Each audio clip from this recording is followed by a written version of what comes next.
All right, hang on. I am so out of it today. 1 second.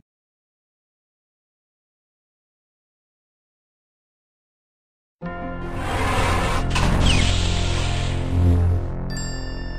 it is. Sorry about that.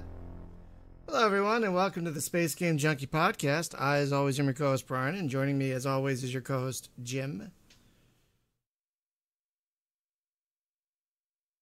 Uh-oh. Jim? Did we lose Jim? Joining me also is your co-host, Hunter. Hey, I'm here in lieu of Jim's absence, I guess. And joining us, as always, is your co-host, Spaz. Hello. And, first off, Mini Merkel, I don't know how to put elevator music in front of between streams. I really, really don't know how to do that. And the streams are like multiple days apart, so I don't know if that would work. But I really don't know how, I see other streamers do that where they like have 10 minutes countdown or whatever. I don't know how to do that. I've tried, and it always picks up my mic, all the mics, so it's like I haven't figured it out yet. Friends, let's just start off by saying we love you. And this is going to be a little... Okay, so we had a guest. We offered this show to a guest like 2 months ago. And I never heard back until like 3 days ago that maybe they could come on. And then we heard like early this morning that they could come on. So we had a plan B. And then we reverted to plan A because we thought we were having a guest. And now we're back to plan B because our guest just hasn't shown up. Which, I mean, we're not a big podcast or anything, but it's still pretty rare. I can only think of maybe one or two other times where a guest just has not shown up at all. So we're gonna co-hosts sometimes just don't show up, but you know. Also true. Life just gets in the way sometimes. Yeah, that's fine. It can happens. live with that. So, so our plan B, and this was Spaz's idea. Spaz, why don't you go then? This is your idea. Why don't you explain what the topic's going to be tonight? So the topic du jour is roguelike mechanics and roguelite mechanics in space games. Yes. And in sci-fi games. So it's kind of broad, but at the same time, there's a lot we can talk about. Well, let's start with the basics, because I had a friend Facebook message me last night going, "What's a roguelike? I don't understand what that means." So let's start with the very basic of what we're talking about. Basically, what we're talking about, for a basic definition, is a game with randomly generated elements, be it rooms, be it sectors, be it overland maps, that sort of thing. Usually it involves randomly generated elements and some sort of permadeath, where the character you're playing, once they die, they're dead. There are games that like add a meta layer to that, like Rogue Legacy and stuff like that. But usually when you're done, you're done. It's one and done, usually. So just to clarify, for the purposes of this discussion, if it's in the tradition of the old ASCII rogue type games, then it would be considered a roguelike. If it's in the vein of Rogue Legacy, which you have permadeath, but you also have that meta element, then that qualifies more as a roguelite, because there are other elements being thrown in addition to the meta. And the meta being the main thing. That's not confusing at all. Yeah, I know, but roguelike was used long before the roguelite thing came up. Right. So let's start with, I guess, the one game. And we're on the stream, folks. You can see the game we were going to talk about tonight called Shortest Trip to Earth, which is a roguelike inspired by the game that really started this whole ball rolling back in 2012, FTL. There weren't like really many spacey roguelikes, were there? I don't think there were before FTL, right? I don't think so. Not really, no. Not really, no. I mean, there was that. What was that ASCII one though, where you could like go to other planets, or is that like a new version of old technology? Well, there were some old ASCII games like Starfleet and whatnot, but they were. I mean, Oh, I guess I don't know. Could Starfleet, because like they had randomly generated galaxies, and that was more of a one and done thing. Huh. I wonder if Starfleet, the early '80s top-down Star Trek game ripoff thing, not ripoff, but homage. I guess that could be considered somewhat roguelike-ish, I guess. But I think the modern glut, and let's just be honest, there is a glut. Like there are so many roguelikes, not just space ones, but oh my god, sci-fi. Yeah, I mean, there was that Doom roguelike. Oh my god, that was in ASCII. Yeah, which is very good. Isn't there an XCOM roguelike as well? Well, there are so many roguelikes. I'm not familiar with them all. Damn near. Kind of, yeah. Because if your crew die, if your soldiers die, they're dead for good. Yeah. I don't know, man. I've been on kind of a roguelike thing lately, just because they're turn-based. They're like kind of got some depth to them, and you can. I didn't think MechWarrior Online was a roguelike. Well, no, that's Jim's second job right now. That's basically, yeah. That's his freelance gig right now. So, hey, dude, giant robots. I mean, can't argue with I that. can't. I'm not knocking it. Whoa, you love what you love. Stompy, stompy. That's right. Whoa. But yeah, no, I've been playing some Cogmind. I'm terrible at it. Oh god, so good though. It's like Cogmind is like that.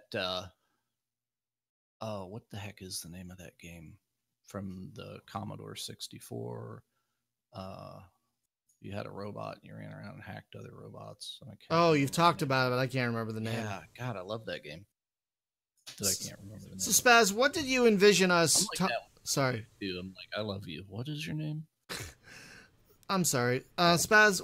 With this topic, what did you envision us talking about? Like, what kind of topics did you plan on us hitting? Like specific games, specific elements? Well, yeah, there's some of that. There's a lot of games that sort of fit within the umbrella of roguelike or roguelite.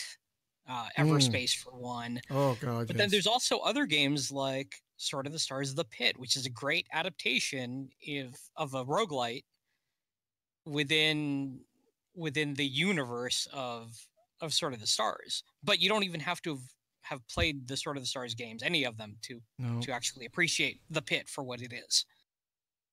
No, that game is hard. I've only played it a few times because I get my ass whooped every damn time.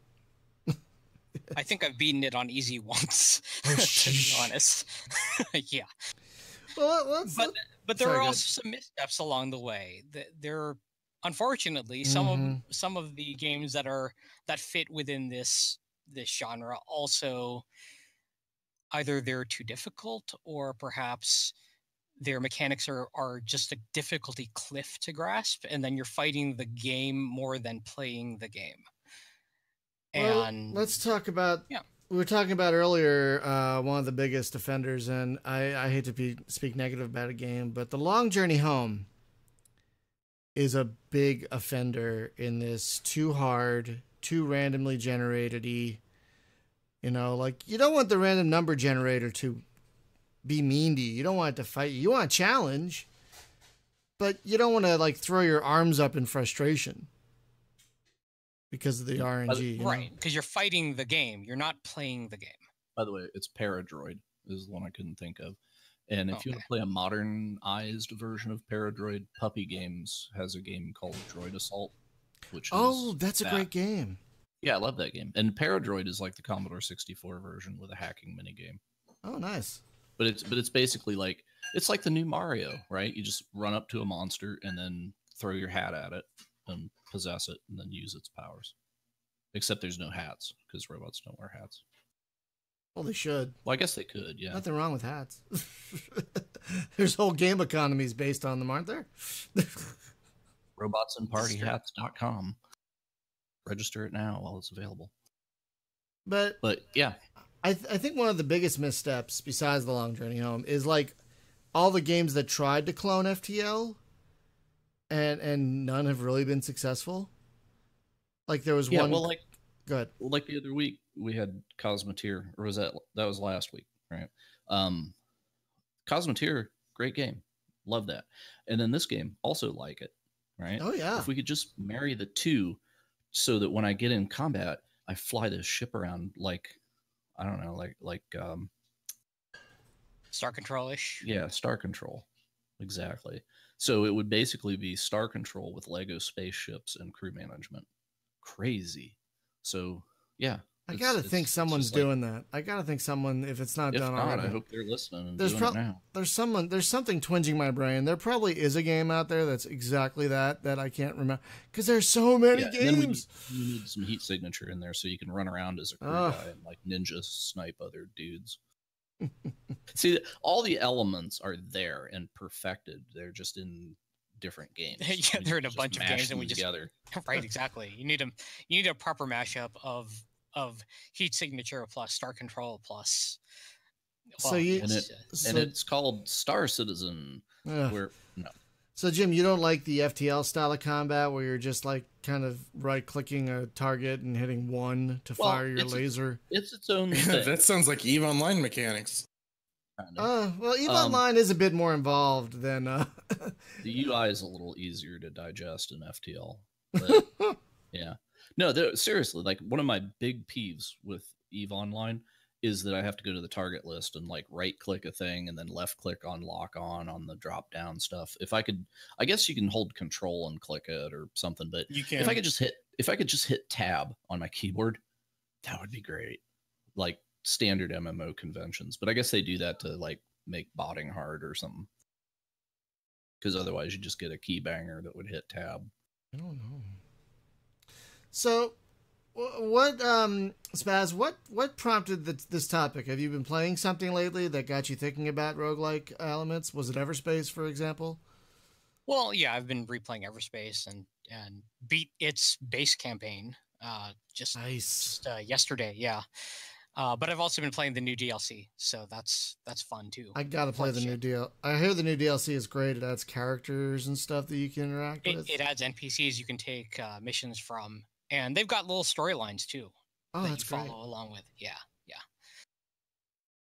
And with one of them, you beat his campaign, and then as a reward for that, you could get into combat, and suddenly some of his ships show up and they assist you.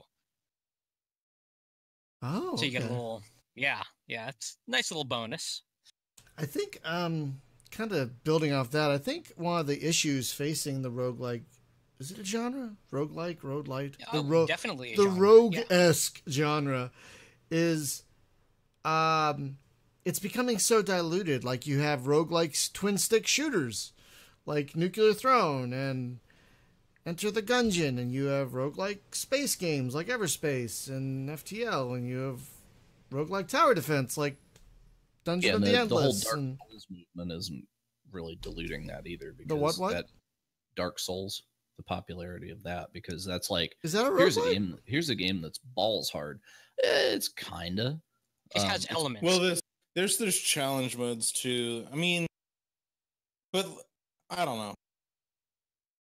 And then there's Cuphead, which is also part of the like balls hard game movement, which I'm cool with, right? Because that goes back to there's like, a market for it. So if you want balls hard game like mechanics, go back and play TIE Fighter again. go play EVE Online. You heard it in Hunter's voice. He was about to say go play EVE Online.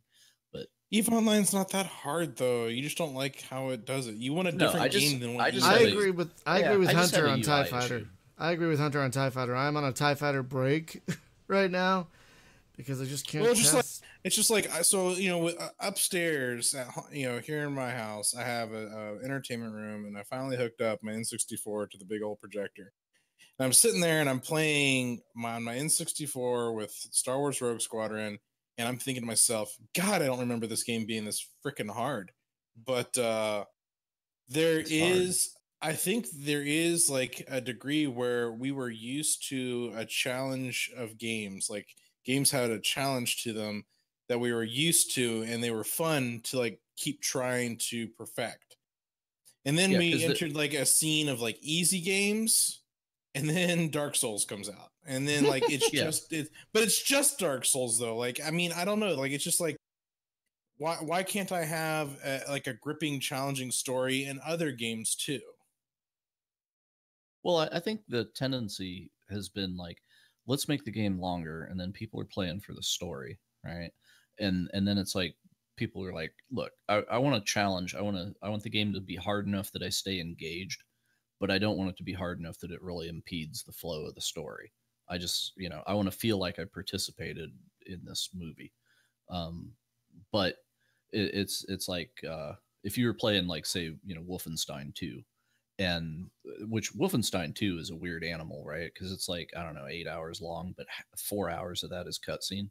No joke. Oh, really? And yeah, That's less. Maybe 3. Maybe. okay, maybe 3. No, I'm being serious though. I mean, yeah, there's a lot of cutscene stuff, but it's like a Peter Jackson game. But the thing is that the story is really important because, well, it is a single player experience. So yeah, if you're experiencing it for that story, you're going to get that. And there's some hilarious moments you'll miss if you decide to skip out on all the cutscenes.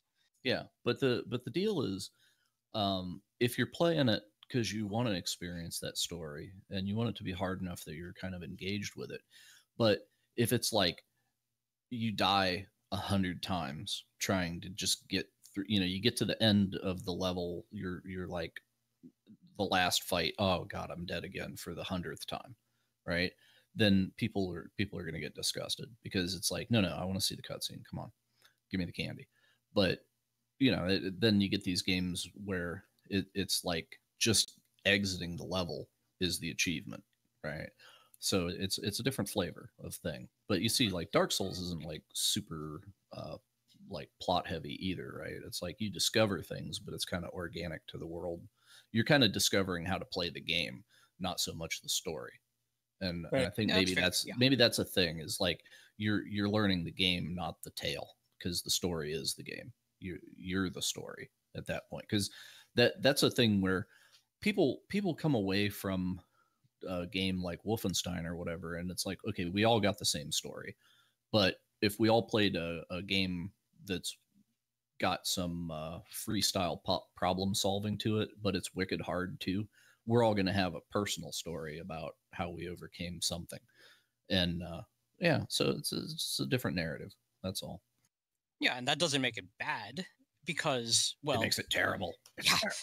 No, I mean, there's that niche for everyone, and that's great because that variety helps. And that's one of the reasons why I like the umbrella of roguelike, because there's a lot of stuff that can fit within it, in which you can have a completely different experience from game to game. Say, for example, a game like Bomber Crew, which it doesn't seem like it's a roguelike. No, it's not in that sense, but you have a crew to manage.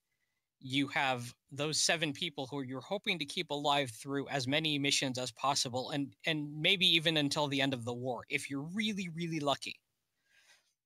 But more than likely, somewhere along the way, your plane's going to crash, or a Messerschmitt 110 is going to have its jazz music machine guns pointed right up through the bottom of your bomber, and, well, you're going to lose a tail of your plane and crash, and everybody's going to die.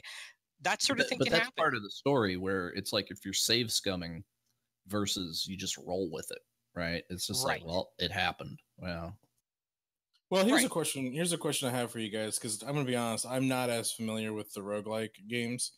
So roguelikes, the way I've always viewed them, and this could be a wrong view, is that they are a variant of an RPG. Yes, that's pretty fair to say. The RPG Rogue is the one that sort of started off the style, which is why they call them roguelikes, is because they're in that style.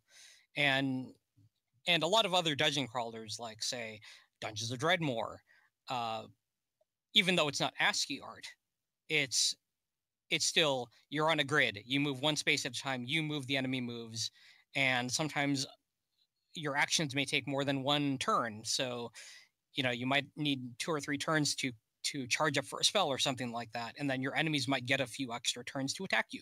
That sort of thing. Yeah, what's interesting about just Rogue as the source game of all that is because if they could have made Dragon Age 2, right, at the time, I think they would have done that. But Rogue is a product of the limitations of computing power at the time. And I think because of those limitations, we actually ended up with something magical because they had to develop in depth, not fidelity, right? So there's a thing like Nethack being like the purest of rogues still that's around, right? And then I mean there's like Dungeon Crawl, Stone Soup, and those things that are still in the classic thing, but it's like I've had people tell me Nethack stories that it's like I have like oil, and I can put the oil on my sword, and then because there's oil on my sword, I can light it on fire. But if I get in the water, not only does the sword go out, but then there's oil on the water. It's like it just tracks all this micro stuff that's going on in the world, and you'd never be able to do that with graphics. So they got all this nutty depth going on there, just interaction of different things in the environment. And it's one of those, like, the magic of that game is if you think that something might do something, you try it, and then it's like, oh my God, it did. And that always shocks me. You know, it's just like, oh, it wouldn't, oh shit, it did. And, you know, it's just like, how can something that simple have so much, you know, it's just like, damn, they thought of everything. You know, of course it's been in development for 1,000 years, but still, like, how do you pack all that into the like case statement tree in that game has got to be incredible. You know, just all the different conditions and factors that could come together to make a thing. And it's certainly impressive to me. I mean, yeah. And then I look at something that's like, you take that and you turn it up to 1,000, and then you got Dwarf Fortress, which is just impenetrable to me. I'm waiting on the graphical version of that. I need a GUI to even approach Dwarf Fortress because I can't. But I have a hell of a good time with the Nethack. The only way I've ever played it is with the Falcon's Eye. Yeah, that's the thing. Yeah, exactly. Yeah. And I ended up spending a lot of time, a good almost 20 years ago now, playing a lot of MUDs, which are in that same sort of, if there's any art, it tends to be ASCII. And of course, it's all text-based. And yeah, sure, there are graphical ones too, but it's in that same vein of, well, yes, you have to sort of figure, well, what can you do with this, combining this item with that item to make a combination of flaming sword, you know, just as you were describing. And it's kind of amazing that even with limited processing power, they were able to come up with these things.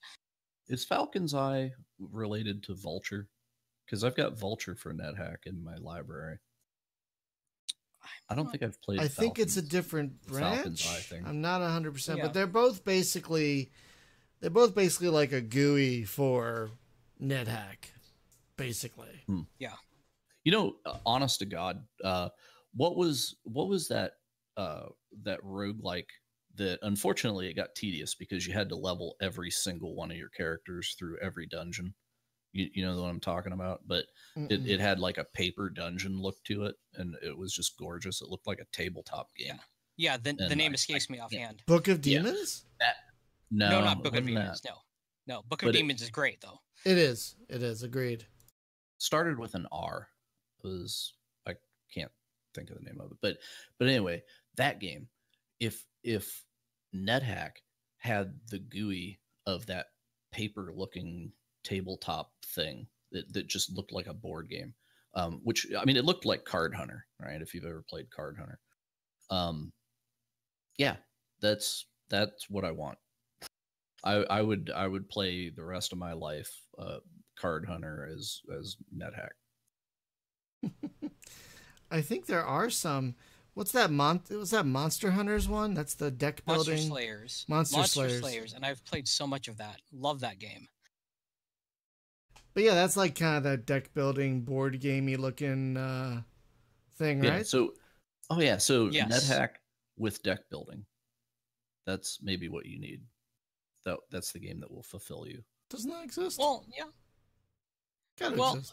I mean, I would say that Monster Slayers comes close, but not quite, because the movement around the map is node based, and as you defeat monsters, you can go to whatever nodes that are free, open from there. But not quite. I mean, it's not in the style of you make a move, they make a move. But if there were a game like that, I'm sure I would play it. But the question is, how much would you pay for it? How many hundreds of dollars? God, who knows anymore? I mean, with bundles and Steam sales and crap, who knows anymore? Like AC Wraith brought up in the Twitch chat a roguelike I really want to play called Sproggywood. Yes, that one's fun. Oh, that is a good one? Yeah, I've not played it because I just can't bring myself to buy it for $14, $15. It's based on like Finnish mythology or something, isn't it? I don't know if it's Finnish. I know it ain't. I think it is. But the idea is you go through these dungeons and you eventually build your town, and that's you free people basically to populate the town. And so as you continue to go through the dungeons over and over again, your town grows, which is really cool because you can see that progress. All right, Spaz, I've got it. I know the course of action we need to take, and this depends on you. You need to pick up the phone, call your friends. Holy potatoes, it's a roguelike deck builder. I could talk to them about it. I do hang out on their Discord every day. That's the name. Holy potatoes, it's a roguelike deck builder. I'd play the hell out of that. I would play. It's like literal title is literal with potatoes. I guess when I think of a roguelike deck builder, I think of Solar Settlers.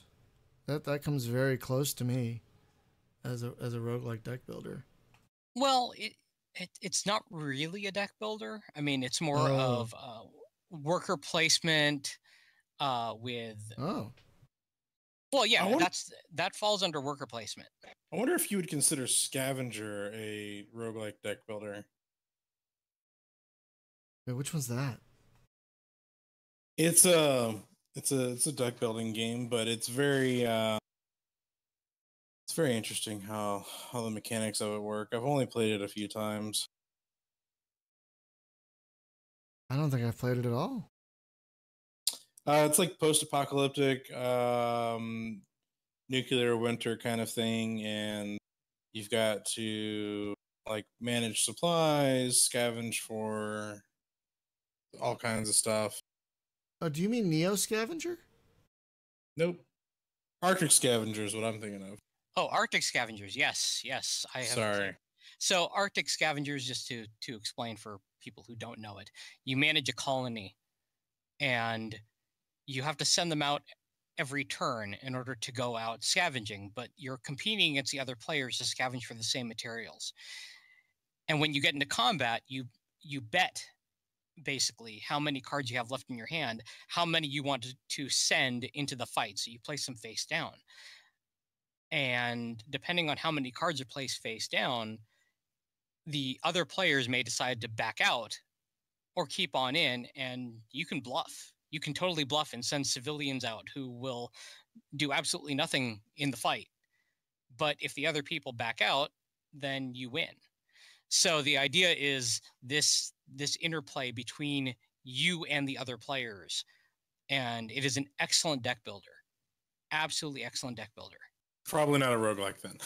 Not a roguelike, no. But if something were to be set within that universe, that's something I would play.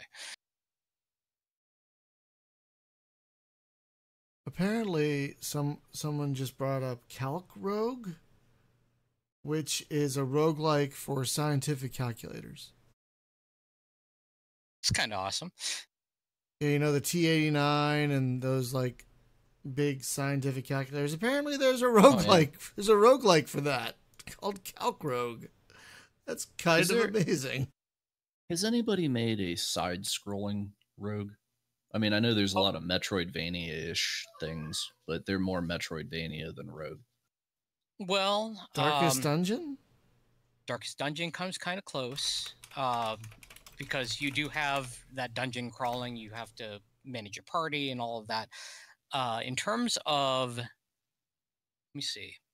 In terms of side scrollers, Dead Cells would come very close to that as well. Oh, I hear that's really good.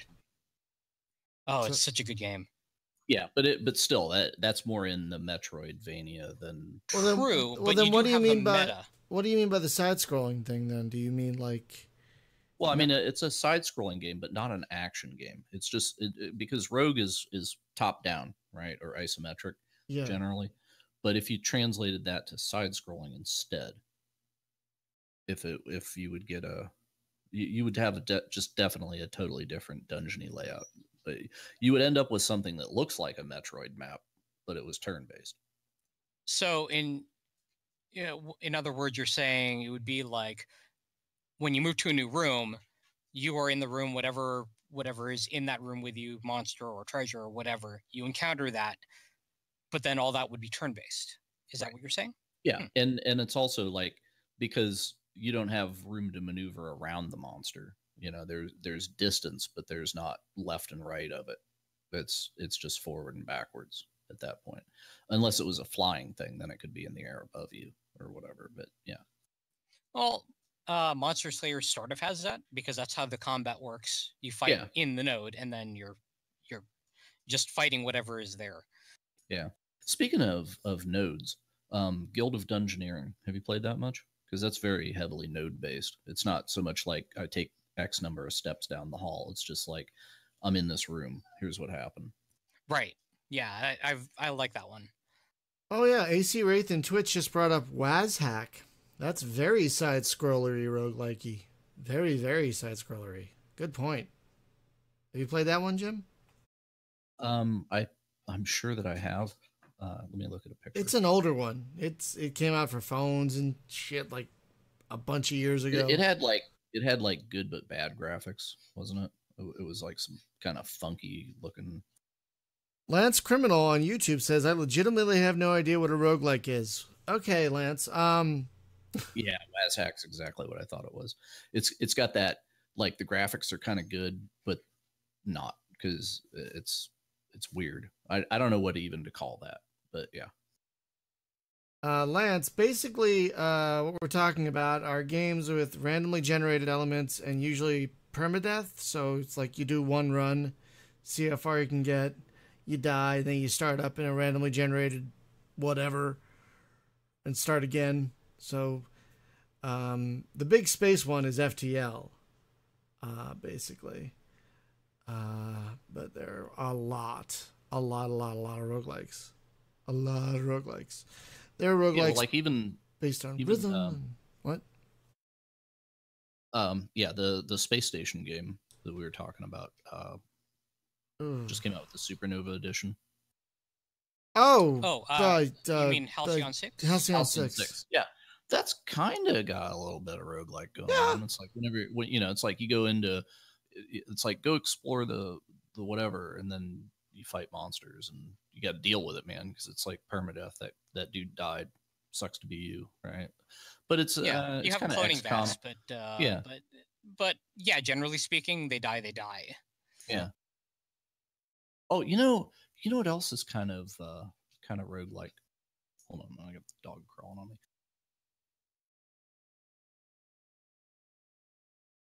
The Roomba Simulator, where you take the drones and you're navigating around inside the ship. Duskers? Is that Duskers. Yeah, Duskers. Yep, that's kind of roguelike. Very highly roguelike, I would think. I do wish though that it actually, because in Duskers it's like it lights up the room as like, okay, there's motion in the room, it's dangerous, whatever, but you don't actually like fight the monsters, right? You flush them out the airlock or whatever, but it's never like you get combat drones that deal with them. It's an avoidance thing. Right. That's a great game. If y'all haven't played that one, by the way. So, Go ahead. No, I was just thinking, what kind of genres don't really have roguelikes that could use them? I mean, we have space roguelikes, we have like twin stick shooter roguelikes, we have role playing roguelikes, but like we don't really have any racing roguelikes. You know what I mean? Like, wouldn't that be awesome to like drive down a procedurally generated racetrack? You know what? Mad Max, the roguelike with cars. Oh, that'd be great. Oh god, it would be good. And you could do a thing like Car Wars, right? Where the cars are actually kind of BattleTech MechWarrior style, right? Because you know what's the pieces on the cars and different weapons, like kind of like Cogmind, right? You find like, hey, I found a scrap machine gun, I can bolt that to my stuff. You know what's yeah, that would be nice. I don't know. Bionic Deuce kind of has that element where you have your team of robots, and your team of robots can get killed off. You can find parts and bolt them on pretty much.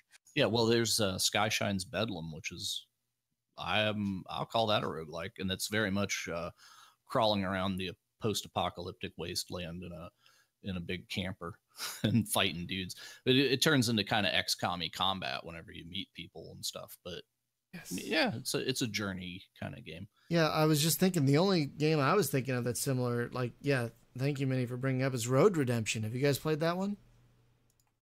I have not. It's really good, but it also has randomly generated tracks as you do stages. The motorcycle. Yeah, thing? yeah. It's Road Rage, like rebooted, right? Yeah, it's so good. It's so good, really. But that's like the only one though. Like there are really I gotta put the call out now. It's like, damn, why doesn't this exist? There needs to be a car combat roguelike that could just be. Remember old Autoduel from Origin back in the day? Yeah, Autoduel, the roguelike. Bang, just do it. Come on, somebody out there. That would be amazing. Yeah. It'd be like FTL, but in a minivan. Looks like we have a developer of one in the chat. Roll out? What is that?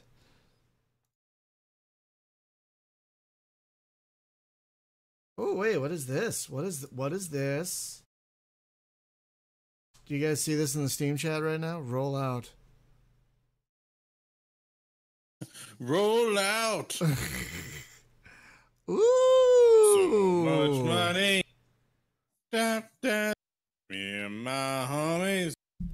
Roll out. Is that like the Jetsons theme song coming through there? That's what I'm feeling. It's a roguelike Mad Max truck, top-down truck driving game. Son of a gun. They nailed us both. Shit. Well then. It's Euro Truck Murder Simulator. All right. Yes. Oh my gosh. One of the shows I want to do is on discoverability on Steam and how horrible it is. This is an excellent example of how horrible. This pushes all the buttons. Look at this. Get my shopping cart. Get in my belly. Yeah. Buying this right now. There was another one that was kind of roguelike-ish, but it had like damn near nothing in the way of graphics. You played it on the map and you were like a dot on the map, but it was like a car combat thing of some sort. But this is this looks great. Yeah, this looks great. Sorry guys, we're a little distracted because like somewhat. So Cube, are you the dev on this? No. Rollout developer QRR Concept Entertainment. I don't know if that means they're the developer, so or they're just coming by to tell us about it, or I don't know. Are you the man, Cube? Are you the man? We have ways to make you talk. Yeah, Minnie. Yeah, we thought about Road Redemption, which is great. But yeah, they're like. Oh, we just bought it. Well, so did we. So are we. And right now. Right now. Thanks. We're coming for you. Yeah. Thanks, Ice Cube. Yeah, we're buying this right now. Oh my god. It's only $10. That's totally within my impulse range. And his name is Ice Cube Ski. So Which is great. It's like that Polish rap group with the accordions and the no. Ice Babeski. Sorry. Oh You man. too can own a sporting goods store. No. So let's go around the room, the virtual room here. Jim, I'll start with you. What would you say, like, what's the first game that comes to mind when I ask you what your favorite roguelike is? And why? Wow. There are a lot of right? them. I would say for God, because it's like I've been playing some Tangle Deep. I've been playing a lot of Cogmind. It's like Cogmind eventually I think will rise to be the favorite. But hold on, move on. I have to look up the name of this thing. That's a very hard question to answer. Well, I'm gonna say for approachability, Dungeons of Dreadmore, because it's funny as shit. It's playable. It's got good GUI, right? The graphics are nice. Everything that you see on the screen just makes sense, and it is balls hard and is out for your blood as well. But it entertains as it does. So I would say like the best introduction into roguelikes has got to be Dreadmore, and then you move on from there.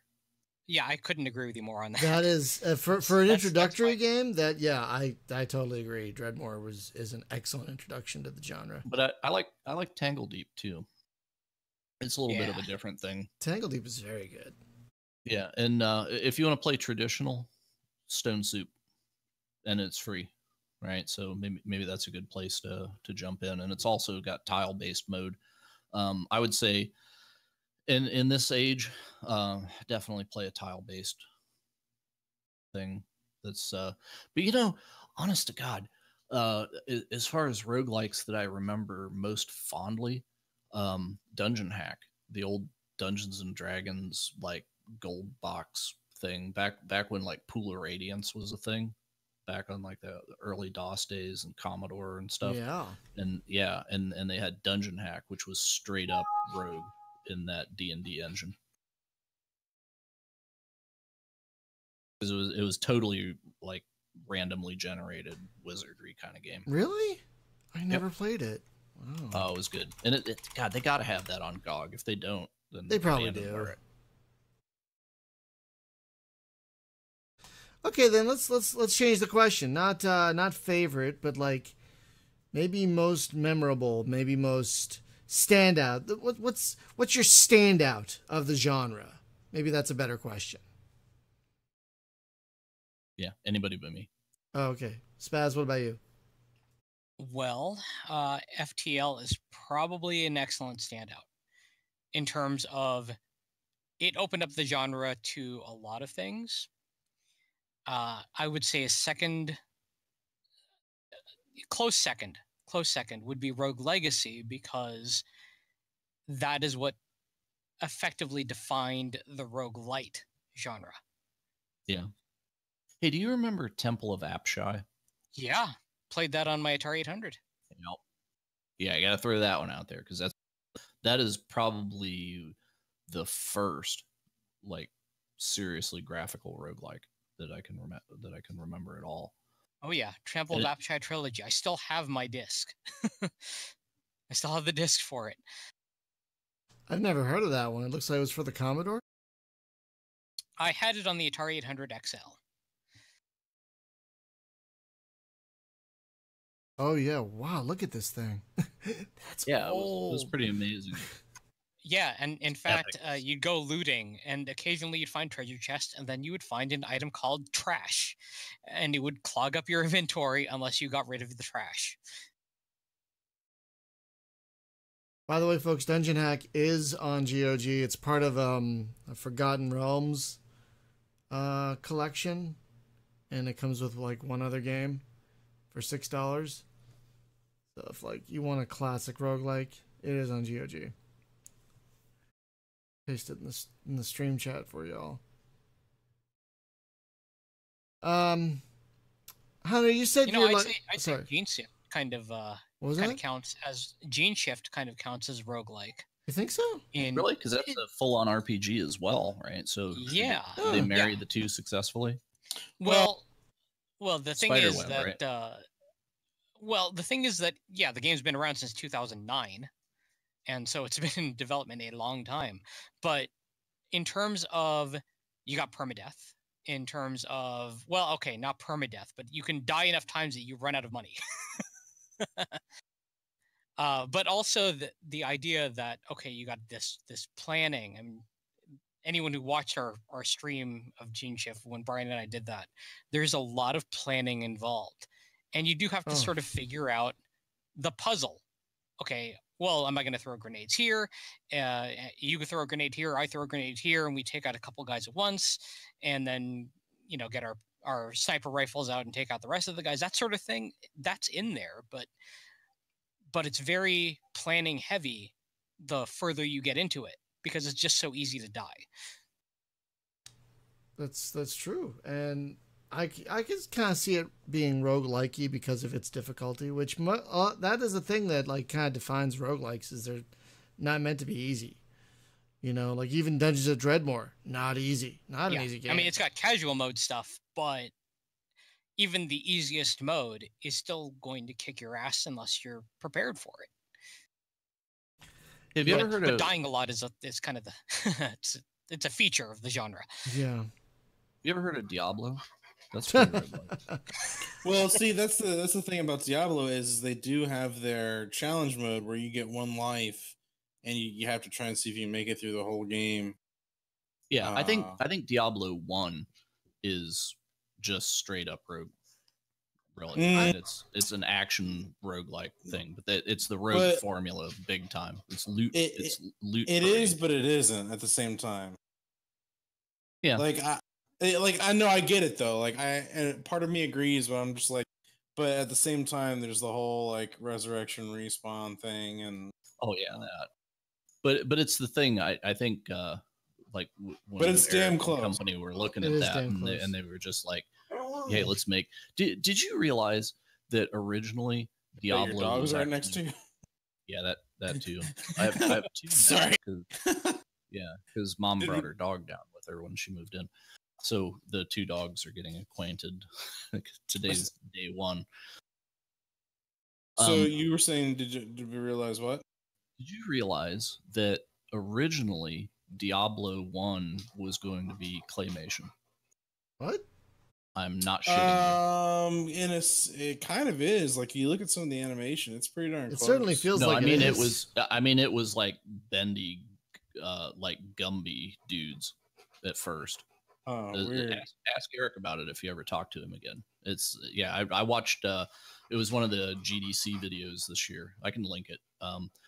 Where it was one of the other founders of the studio was like, yeah, we were totally making this thing, and they were like well down the path, and then it was just like, yeah, I don't think we're gonna have the budget for all that, because they had to actually make like stop motion models of everything. But there hasn't been a good clay game since what the heck was that called? It was Neverhood. Neverhood, yeah, that's it. I was thinking like something hood, yeah, but Neverhood, yes. It just wouldn't come. So there a sequel to since Neverhood, not that I've seen, but since Neverhood, there hasn't been a really cool, like, I want to see like rotoscope claymation used in like a freaking Baldur's Gate or something. Like, just make the monsters out of it. It's like, here comes like a Play-Doh dragon. Rawr. Oh no, Wallace and Gromit. Oh yeah, exactly. There's not a sequel, but there's a game called Armikrog, which is a spiritual successor to it. Oh yeah, yeah, came out last year. What actually kind of looks claymation-y is Nidhogg 2. Yeah, which is kind of wild. Yeah, I was shocked to they went from looking like a Mattel and television football to like this claymation style, which was very shocking to people. And I think people adjusted, right? But it's like I don't think anybody was ready for that game to look like that. So, Brian. Yes. To answer your question. Hit me. With what's the one that stands out to me the most? In my limited scope, I've got two for you, and the second one takes some explanation.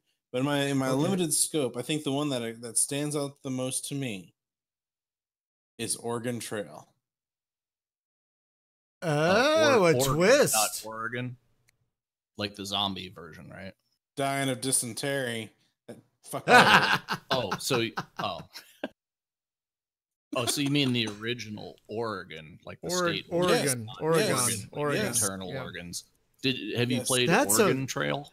Yeah, that's also awesome. But I have also played that one. Yeah. Good twist, Hunter. I would definitely consider Oregon Trail to be a roguelike if you think about it. But here, I'm gonna throw one out there for you. Oh shit! Here comes the curveball. How's he gonna work EVE Online into this? That's what I'm waiting.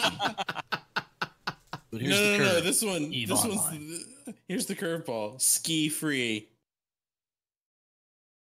It's a skiing rogue. Wait. The ski game that came with Windows, where you're just going down the shit, man. Yes, you will die eventually. That's for sure.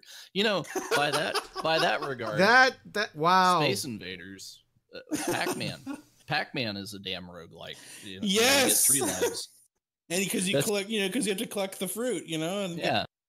If only it was like, if there was like some it's a kind dungeon of crawler too, if you think about it. Oh, how sick! Turn-based Pacman. Oh god. Berserk. No, I'm serious. What would it look like? Turn-based Pacman. Oh, I can show you exactly what Waka waka Pacman waka. looked like. Waka waka waka. Waka waka.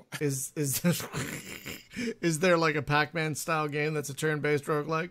Absolutely. What is it? It was called Pacman. Here, I'll show it to you. Yeah, player 1, player 2. No. I'll put it in the Steam chat or stream chat. There it is, roguelike Pacman. I don't know if I want to admit. No, I actually had that board game. Oh my god! Are you serious? Yeah, I had that board game. Sick, ain't it? Well, oh my god, I had that. Right. Memory lane. The board game. We're going down memory lane. I don't know if I want to admit though how many hours I lost to Ski Free. I'll be perfectly honest. I played the goddamn balls out of that game. Jeez.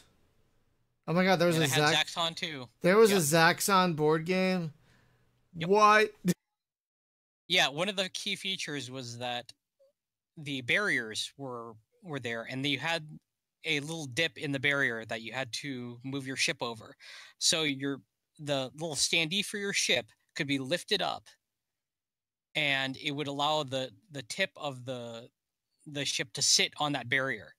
And that meant that you were actually high enough. You used a movement, one of your movement points to actually lift it up. So you would be able to sail over the barrier. If it didn't, you were dead. Okay, so that Berserk arcade. Oh my god, Berserk. Game, oh my god. That is roguelike as hell right there. I believe it. Oh my god. How did I miss these? How did I miss I think I had the Berserk one as well. Honestly, Berserk kind of screams to be a roguelike. Oh. Well, it is. I mean, you go from room to room, killing off all the enemies. But there's so many twin-stick shooters that are made in that vein now, like... Well, just... Okay, take Cogmind, stick a human in there instead, and you're trying to, get the hell out of a complex that's full of robots. Not necessarily all robots that are hunting you, right? Because the majority of them would just be drones. But if you get spotted, man, the sentries are coming. Bad things. And man, you could make a nice Berserk rogue. I mean, but you would have to retain the original graphics with the robot with the eye that spins around. Because I mean, seriously, that look of robot and Maximilian from the Black Hole, it was like I couldn't separate the two in my head. I was just like, yeah, that's. Apparently there is a Berserk roguelike. and I'll be right back.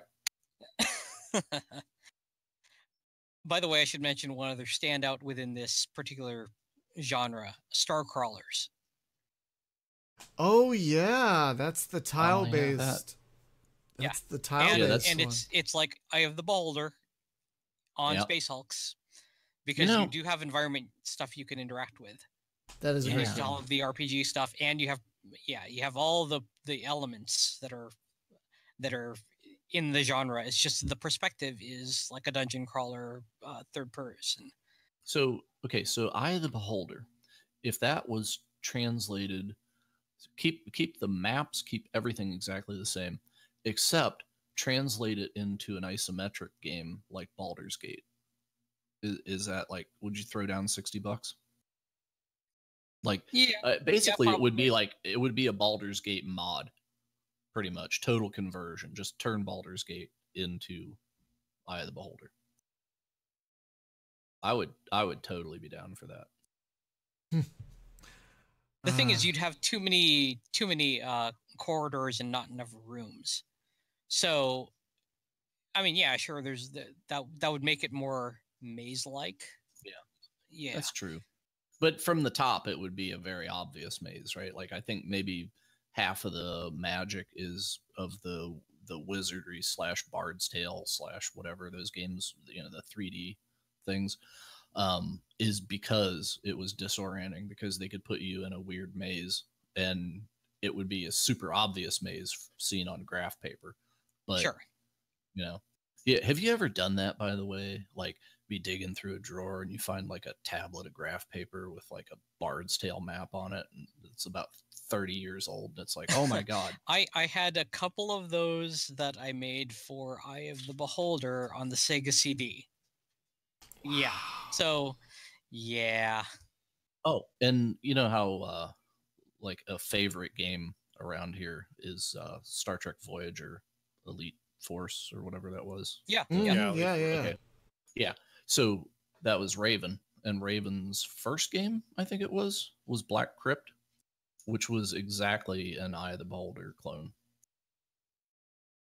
Really? I'd never heard of it. Uh-huh. Oh yeah. Oh, it's good. It's good.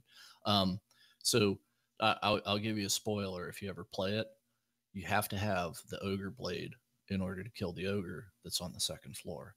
If you don't have the ogre blade, which is found on the second floor, so it's like you get down on the second floor and, oh God, here comes the ogre. Run like hell until you can find that sword. Then you can turn and fight him. I died so many times to that thing. And it's straight roguelike. It's like, oh, you're dead. Back to the beginning. Roll some characters. Now here's another standout that is not exactly roguelike because it's not turn-based, but it is short with permadeath. Weird Worlds Return to Infinite Space. Yeah, absolutely. Of course. That is pretty darn roguelike.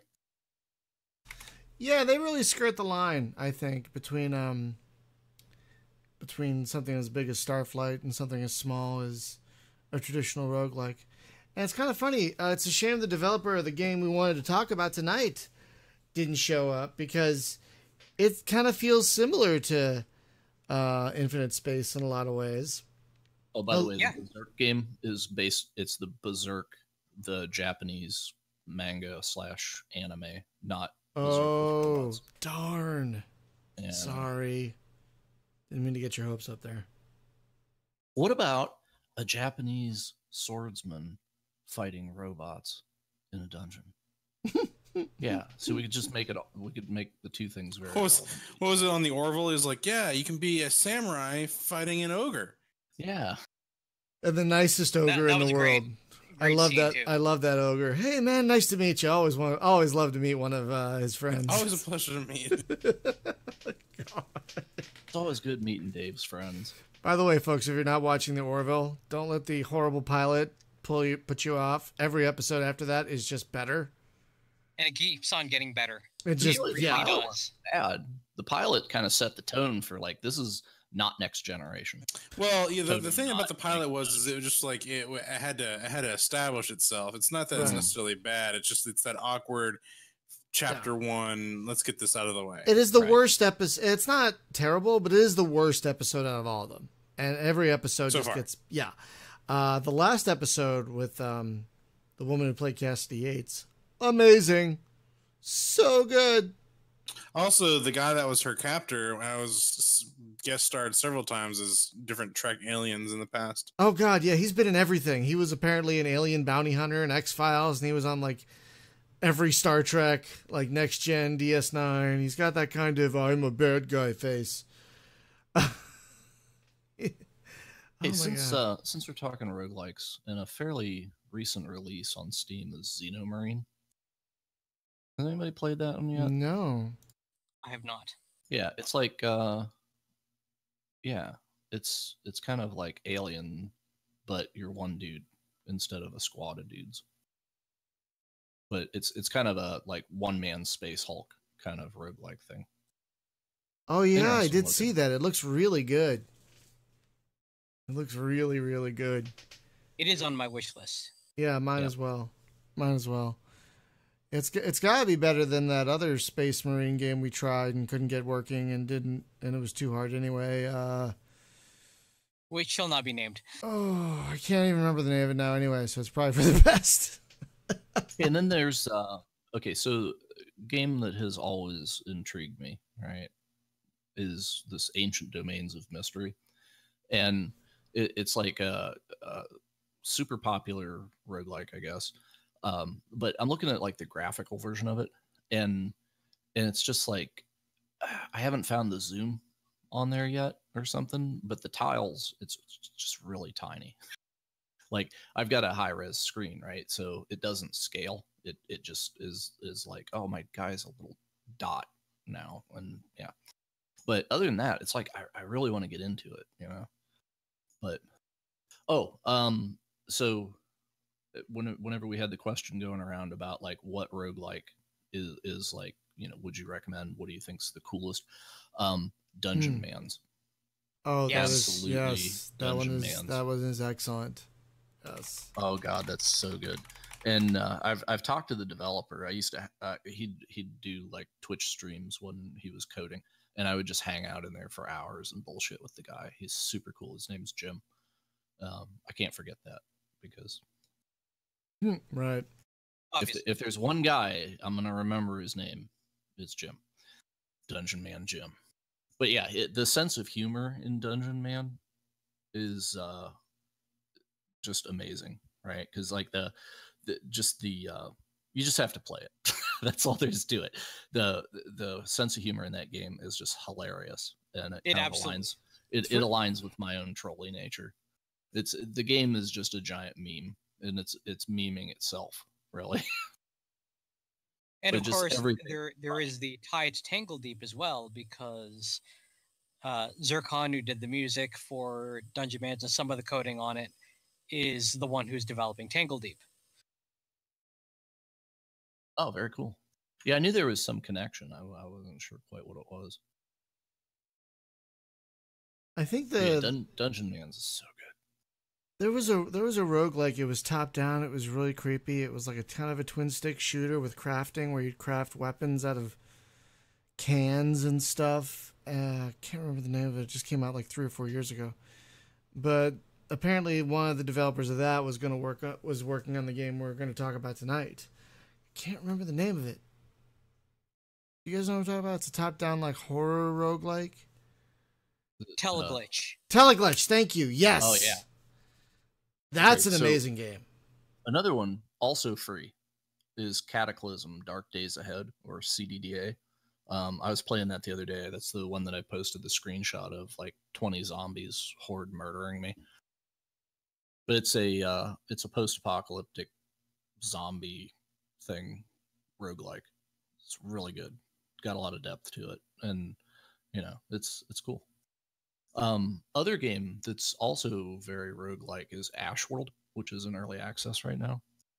You start with a car, which immediately runs out of gas, but you can drive a car around and like run stuff over. A thing that's interesting about that one is it's one of those. It kind of looks a little bit like Nuclear Throne, which I wouldn't really call that a roguelike. It sort of is, but it's more of a action meat grinder. God, that game's hard. But yeah, so yeah, Ashworld is difficult. It'll kick your ass. Just no question. And whenever it says it's getting dark, you should go inside. It's not shitting. You should go inside. Take that advice. Do not go outside when it's nighttime. Because I was like, what's it called? Ash World? I'll go. Yeah, Ash World. I was just like, I'll just take a look. Dead. Oh, it's the orange. It's the Orange Pixel folks. Oh, they're great. They make a lot of good stuff. Yeah. You know what would make an amazing roguelike? I wouldn't call it roguelike at this point because it's well, maybe. But Noct, N-O-C-T, is. Have you seen the movie The Mist? No. Stephen King. Okay, so it's based.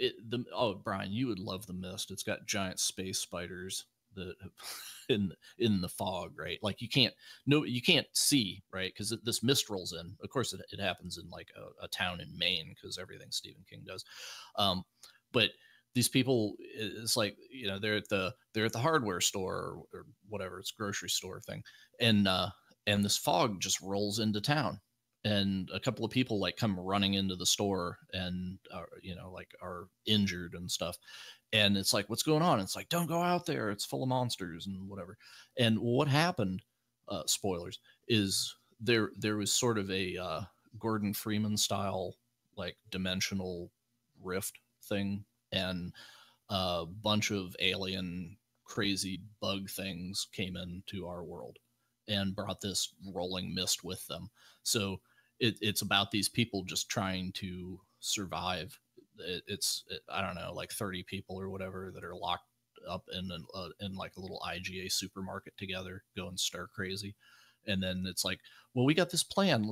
Let's try to do this. And then somebody like shines a flashlight out the window, and that unfortunately draws bugs to the window. And then there's the monsters that eat the bugs that crash into the window, and then a couple of them get loose in the store and stuff. And then there's like this schism. Like some of the people go crazy religious, and then the other people are like, oh my god, we gotta get the hell out of here before this mob kills everybody. And it's the survival thing, right? Of like, I think we can make it to that building, the building next door, because there's supplies, right?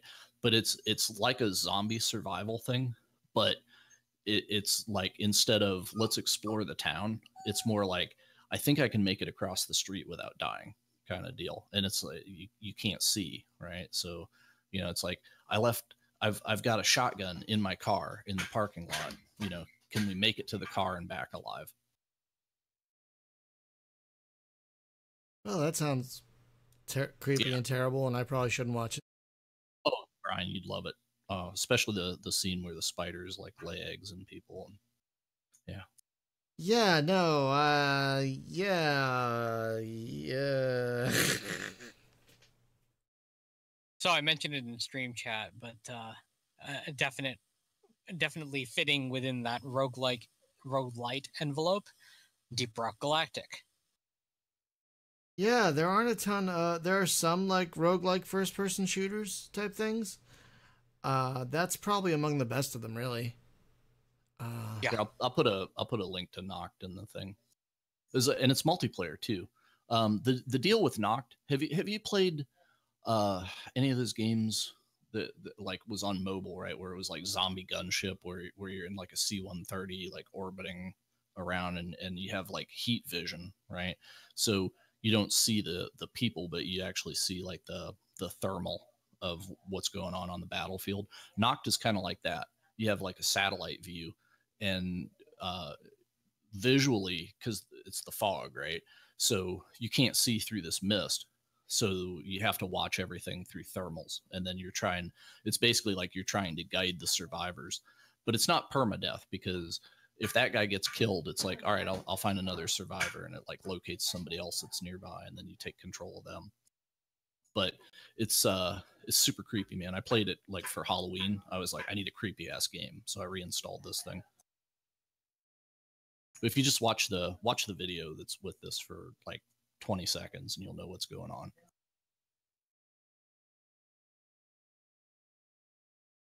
But anyway, yeah, Noct. And it's cheap too. Like, how much is this thing?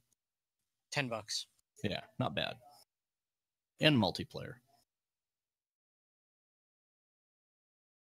Oh, it's already on my wish list. Probably because I put everything that says roguelike on my wish list. Because that's what we do. I don't know about you guys. Like, I didn't care about roguelikes, and God, I can't even remember the one that really got me into it. It might have been Dreadmore. Nethack was the one for me. It might have been Dreadmore. It might have been Dreadmore or God. I think Dreadmore, because of the cartoony look of it, was like a gateway drug for a lot of people. Yeah, that's fair. I think like, so. That looks yeah. approachable. The Diggles. Diggles, yeah. I think, are related to the Prinnies from that other game. From Disgaea. Yeah, Disgaea. Hey, so except they're not saying dude all the time. Dude. Yeah. they don't have like a bomb strapped to them. So the Prinnies, right? Just thinking about Disgaea, is the mechanic of Disgaea, because you can basically cheat your ass off in that game, right? So it's like you make a couple of moves and then you can back out of moves, like undo, and then do something else. Is cheating like a fundamental mechanic of that game? Is that the intent? It's like you have to cheat your ass off. They expect it. I would say it's expected, but not necessarily that it's intended. Because it sure is enabled, that's for sure. Yeah, well, it does enable it, but also because you can make some really broken combos, but it's also easy to screw up with the way the controls are set up. It's easy to screw up when you're trying to, get someone to the exact spot you want them to be. So they let you undo up to a point. Yeah, but the thing is, like, okay, if you need 3 guys in a specific formation to do a combo, you can put them there and then do the combo and then undo the moves of the other 2 guys and then do something else with them. And it's like, okay, that's kind of badass, right? Because it's just like, cheat. You need to. Well, yeah, I would say it's less about intending to cheat. Well, I guess it kind of makes the player think outside the box. Right, because it's not like I moved, I'm done. Yeah, exactly. Unlike, say, XCOM, it would be a little bit, it's a little more forgiving in that regard. But they balance it out by having just loads of enemies to take out. Right. Oh, this Noct thing looks pretty awesome. Oh, and by Noct is actually he got a publisher, so he's being published by Devolver now, which is a quality. Oh, great! I like Devolver stuff. Yeah, Devolver is good stuff. Devolver. The only thing better than their games is their press conferences. Well, there is that. That was hilarious. What happened? I must have missed something. Oh my god, you didn't see that? Okay, so Devolver did a fake-ass press conference at E3, and it was just like everything that is kind of ticklish about the games industry right now. They just like dug the knife in and twisted it. It was beautiful. Oh. It was like not only can you get early access, we offer earliest access, where your salt on the forums is actually incorporated into the game in real time. In real time. While you're bitching about it on the forum, we are changing the game. Oh god, it was good. Yeah, it was a thing to behold. So speaking of Devolver and roguelikes, Strafe, which I did not like when it first came out. I agree with you. I but did not like Strafe at all. And then I went so back boring. and played the Millennium Edition. It's so and I'm good. Like, oh my god, this game is great. It's like the game they originally promised magic us. Got pumped into it. Yeah, it's like the game they originally promised us at the beginning finally got made. And yeah, I think everybody looked at that and they were like, oh, cool, man, we're getting a Quake remake. And it was like, no, this is kind of like a roguelike. And everybody was like, what? It wasn't, I don't think, what that audience was expecting. So, but now that I revisit it, it's been tuned up a lot, it is amazing. It's so good. And I actually, if you're cautious and remember to look at the ceiling always. Oh god, yeah, right? Oh, yeah, it's like, oh, hello up there. But I can actually live through, several levels until I run out of bullets and get massacred. But But yeah, and oh man, it's good. Makes me want to play It's it. now called Strafe Millennium Edition, folks, and it's like originally it was not very good. Originally it was like it felt like it was like the same room with the same it was like the same room with the same bad guys over and over again. And now they've really your choice of guns at the beginning is going to determine your fate. Because it's not like one of those like I'm carrying 5 guns around. It's like no, you have the gun. You picked a gun. That's what you got. yeah, And it's well, you can great. get a second one, but it's at least the one that I got was kind of sniper rifle-y, but it was very, very limited ammo. So it was like situationally be discretionary about when you whip that gun out, only when you need it. But yeah, it's all about like baiting the enemies and being very, very observant of the environment and conserving bullets. You better be good with headshots. Speaking of roguelikes, another one just hit Steam just now. A space one called Lone Vessel. It's like we summoned that shit. It just dropped. Like I got the email of it like hitting Steam like a moment ago. Like wow. Like who releases a game this late in the day? For one thing. I mean, does that There are even other matter countries anymore? in different time zones. I know. Well, there's that, but I wiggled a chicken foot at my monitor, and that game just arose. Yeah, it's right. Summoned It's right with there. voodoo. It's right freaking there. It looks kind of neat. Oh. Oh boy. Stop it. Oh my God. Okay. Anyway. now there have been some missteps within the genre too. Oh my God. Like where Space Rogue. Oh my God. What a boring game. Yeah, that was an unfortunate. I mean, there were some concepts I liked, but yeah, it kind of fell flat. What were you thinking of a misstep? Well, as much as I hate to say it, because I wanted to really like it, Tharsis. Yes. Oh, Tharsis. Poor Tharsis. And poor developers who made Tharsis. Because that company no longer exists. Right.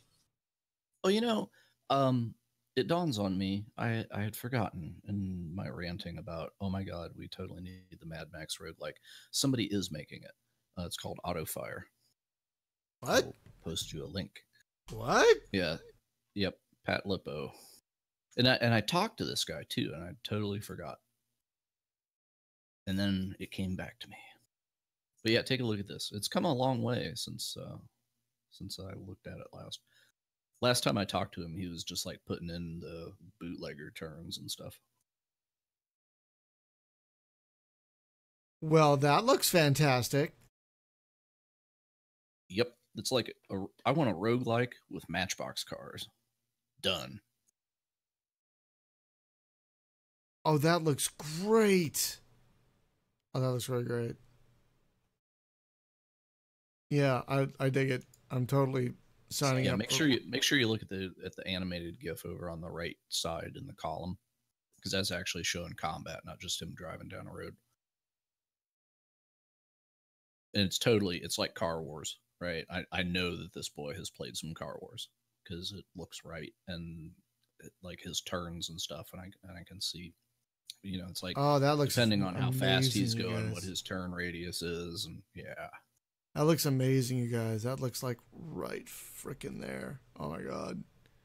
There's so many good roguelikes though. Like there have been some missteps. Like one I think of as a misstep. Oh God. Yeah. I mean, the thing is, I wanted to like Into the Stars. I backed it on Kickstarter, so I too. really wanted to see it successful, and it fell flat. I mean, the soundtrack's great. Don't get me wrong. I love that soundtrack, but the gameplay itself, Into the Stars, such a boring game. Such a boring game. Another one that fell flat for me, at least, was Was it Cosmin? It wasn't Interstellaria. It was the other one that was like that. Cosmonautica. Cosmonautica. Thank you. What? I'm sorry, developers, if you're listening to this. Your game was so boring. Like there was nothing going on between point A and point B. Like they made like a spacey road trip FTL-ish it thing. looked like it was going to be The Sims with a spaceship and stuff. And it kind of had like your spaceship was sort of an apartment. And it's like, I'm going to buy a video game and put it here, and I'm going to put the bathroom. Yeah, it was like that, but it ultimately none of it really mattered. Like, yeah, it didn't feel like there was a reason to be doing any of what you were doing. Yeah, it was so boring. You know what would make a okay? It's not really a roguelike, but what an amazing roguelike it would make is Alien Isolation.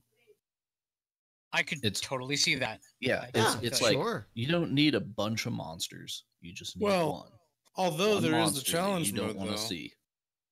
Well, yeah, I mean, there's that, but Alien Isolation is like a game. I don't know, man. It's like the worst thing in the game is the alien, because you're just really enjoying walking around the space station until that asshole shows up, right? But it's I don't know. I mean, yeah, but it's not so much the alien that is scary, but it's the tension of when I'm not looking at the alien. If I'm looking at him, he's not scary. Well, yeah, the robots are their own thing, but it's like if I'm looking at the alien, he's not scary. If I'm hiding under a desk praying that the alien does not come look under the desk and I can't see him, that's when he's scary. Because you have that forced perspective. Yeah, it's just like, yep. But I wonder, could that be made to work in, like, I don't know, if I made Alien Isolation an RPG Maker or something, right, where it's just like tile-based movement. I think you could probably do it, but I don't think it wouldn't have the fear factor or whatever, but you could definitely have like an unkillable, there's one monster, you can't kill it. Try to get the hell out of here.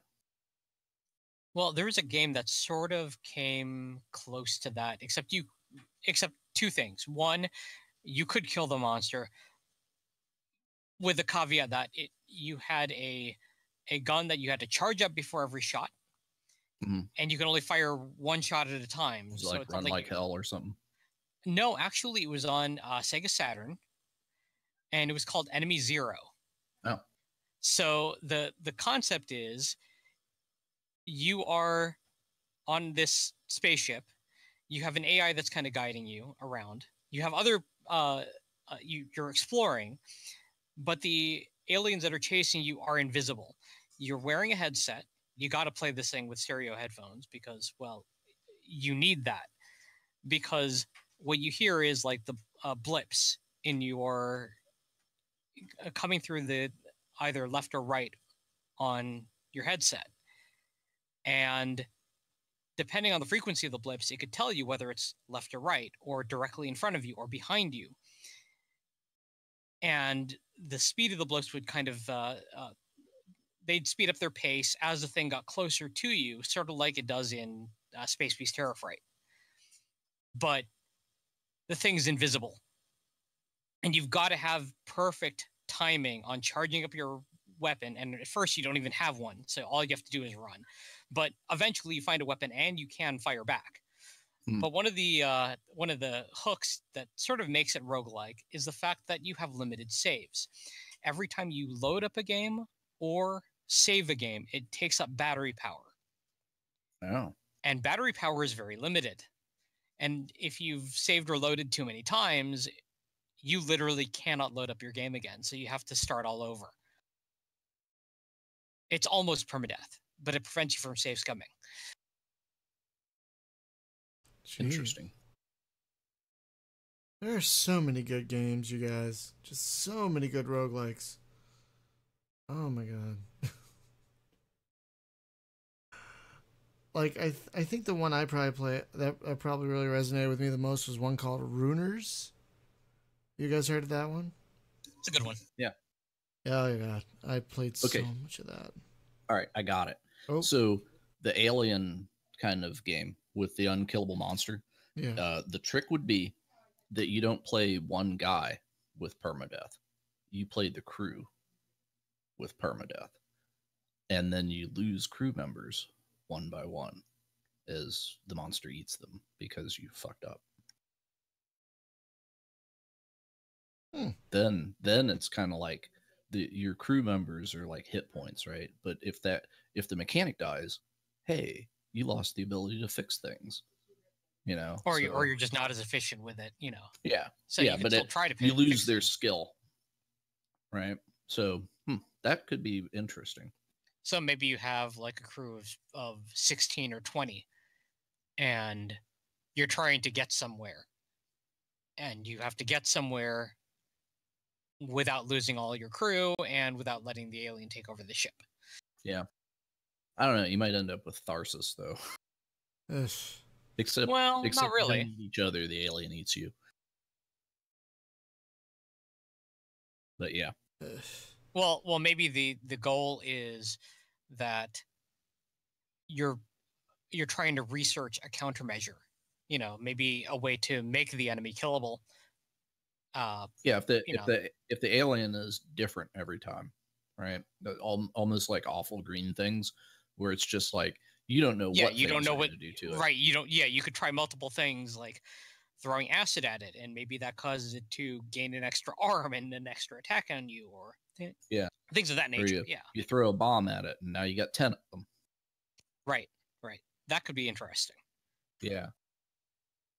Yeah, I don't know, man. It would. Well, see, the reason that it worked in Alien is because you had, how many was it? Like 7 people, 8 people on a ship, and they had no idea what they were dealing with, right?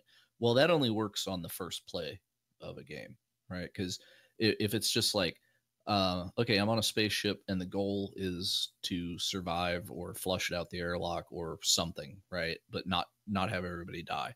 Well, you already know like what it's going to be, right? Especially after you got a couple of playthroughs. And so it's like, I don't know how I would continue to make a game like that engaging over long term. Well, I think it would be a cool like one and done. Well, there are actually a couple things you could do. You could make it with procedural layouts for the ship, where you have maybe the there's the game Drift into Eternity as a good example of this. You're alone on the ship, aside from the AI, but although the hallways are the same, the room layouts are different. There are some rooms that are always in the same place, and the rooms are numbered. So as long as you've memorized what the numbers are, you might know that, you know, say room 100 is always going to be where the bridge is, something to that effect. Okay, fine. But all the other rooms, like where the warehouses are, where the science labs are, those are actually randomized every game. So you have to do some exploring to actually figure out where your landmarks are, where you need to be. So that could be one thing you could do. The second thing you could do is that there are some areas of the ship that actually are broken, that are exposed to space, and therefore there's bulkheads that have sealed those rooms off. So that's suddenly stuff you can no longer access. And if a hallway is blocked that way, well, you're not getting to that section of the ship anymore. It can change the layout of the ship entirely. So you have I guess that would work on that with, you know, a limited number of crew. So you just take over a different member of the crew each time. Yeah, so it's a single player Space Station 13. Sort of, yeah. But if the alien changes as well, the countermeasures you need to research to use against the alien, you have to sort of research that by trial and error against it.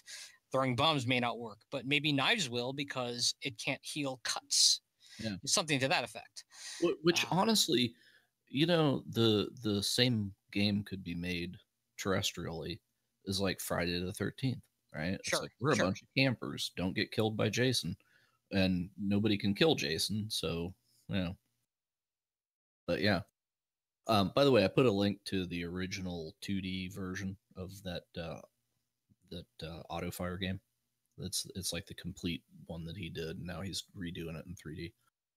Oh, sweet! Yeah, I can't wait. I know I need to try that. We should start wrapping it up, though. We've been talking a while. Yeah. All right. So, folks,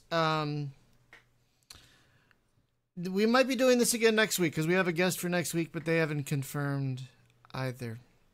We're going to talk about roguelikes for about 3 hours. We might just do another topic show. I don't know what's going on. Most people are usually good about confirming, and people are still confused from daylight savings. Maybe, I don't know. But if we do get that one, oh god, who's gonna be? Tartarus apparently is. Hopefully he'll be talking to next week. And Thursday we're going to be returning to Pulsar Lost Colony because they have a new biscuit food faction that you're in a competition with other biscuit vendors, right? And you have to spread your biscuity goodness across the universe. Yep, sell as many biscuits as possible. Is that innuendo for something? No, it's actually called the Fluffy Biscuit Company. Yeah. And you work for them. Yeah, there's no innuendo. This is just what it is. What are your biscuits? And the biscuits actually have buffs associated with them too. Yeah. So they're consumables as well, and you might end up using some of the biscuits in order to survive. Did you say they're edibles? They are. They are. Not in the Colorado way. See, I'm sorry, folks. This was kind of it's a good show, but it was kind of a weird one because we had like a headspace that we're gonna have a guest, and then suddenly we didn't. But I was gonna email you tomorrow, like, we're still on for the 12th on Skype, right? Oh my god. Oh, sorry. Oh, sorry. But hey, honestly, you might not be wrong. Honestly though, that game, I really like it. Yeah, I like it too. It is totally the game that I wanted Long Journey Home to be. Right? So it just feels I would say, like, we're gonna put a link. All right, go download it because you can download it for free and play.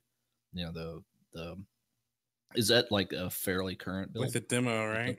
That build is from the end of September. That's the demo build. Okay, great. That's posted up. And unfortunately, the Indiegogo campaign, which was going on, has already closed. Oh. So well, that's okay. As much as I would have loved to have backed it, yeah. Just the demo will keep you busy, and you'll know what's going on. I think it's excellent Twitch bait too. Like if anybody's wanting to stream something, that would be a cool game to stream. Yeah, it's really quite a bit of fun. The interface is great. The UI is Star great. Going on. It's like I saved a space whale. I felt good about it. Oh really?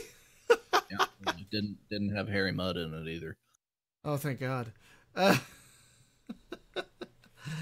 But yeah, it's a shame we didn't get to talk to the developer because this is actually really, really good. Like really good. It's called The Shortest Trip to Earth. And one thing I wanted to mention is it starts with the difficulty of hard, and then it goes up from there. I know. It's kind of a meta commentary on the whole roguelike thing anyway, isn't it? Indeed it is. But yeah, it's called Shortest Trip to Earth. Maybe we'll try and get the guy back on. I don't know. But yeah, check it out. What? I want to see a game with a difficulty level that's called Massive Regret. I wouldn't be surprised if there's at least one.